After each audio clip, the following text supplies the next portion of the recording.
A really good starting point is awareness, figuring out like, where are you? What are your strengths? What do you know that you're bringing to the table? And where do you want to go? And what's between you and there?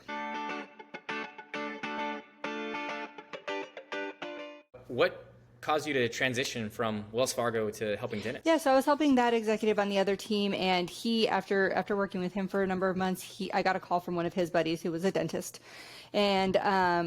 and he'd asked if he could share my information, and this guy was like, hey, I just opened a practice. I'm really struggling. I had basically what I thought I'd be doing and feeling at this point in my career, I'm not. And it sounds like you helped my friend over at Wells Fargo. Can you help me too? And so at that point, I did have a blueprint of sorts to work from and help this individual. And that just really opened my eyes to dental. I found it fascinating. I loved working with him. He became a really great thought partner for me and referred some of his friends to work with me as well, and ended up just falling in love with the dental industry. Wow, that's cool. All right, so what are some of now that we have the story, the high-level overview, let's talk about some of the different categories and some of the different subjects of things that you address. Where do you start? What's a good starting point?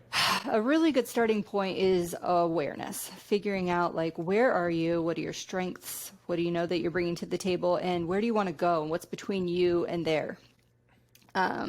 Because if it's something that you are personally going to be in charge of, then you've got to figure out what skills you need to master, what knowledge you might need to gain, what obstacles you might need to overcome.